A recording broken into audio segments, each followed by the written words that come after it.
हाथी भୟରେ घर छाड़िले दंपति जी उदयगिरी पदासाही रे रहुथिबा मिखाइल प्रधान और तांको पत्नी हाथी भୟରେ घर छाड़ी गतकाली राति 12टा बेले हाथी तांको घर भांगिबाकू चेष्टा करथिला।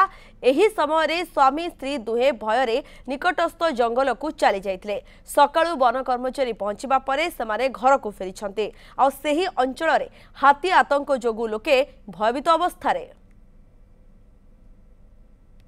ना आमे हमर तो डेली एलिफेंट ट्रैकिंग चलची मेनली 3टा हाथी हमर उदयगिरी एरिया रे मूवमेंट करछन्ती आ रात्रि भी आमे प्लस समस्त स्टाफ ही आमे ट्रैकिंग करछ एलिफेंट।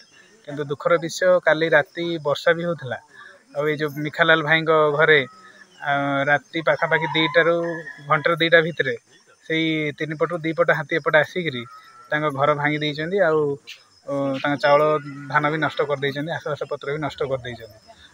आमे संगे संगे खबर पाइकी भी आसिकी आमे जहाँ आमर तदंत करुचु एवं तांको जहाँ जिमिति सरकार तरफ सुविधा मिलिबो आमे से तरफ समस्त चेष्टा करुचु। पास जाइकी घर को आसीथिलु सेते बेल को एपटे बारिकानी आसिकी एटा कबाड़ बाड़ाइले राति 2टा रु आसिकी भांगिबार एटा कबाड़ 2 थर मारिबार एपटे आमे बाहर पटे वर्षा हेबार एपटे धाइकी रोड को सेकानी जाइथिलु सेतु आंब गछर ठिया हेतलु रोड रे सेते बेल को आसी राति 2टा रे भांगे आमे घरे काथिलु तापरे आथि आसिले 2टा राति रे आ तांकर आवाज सुनिकी आमे बाहर की पळे गलु। वर्षा आसुतिले आ धान खाई देले 10 बस्ता आ घर भांगी दैछन्ते।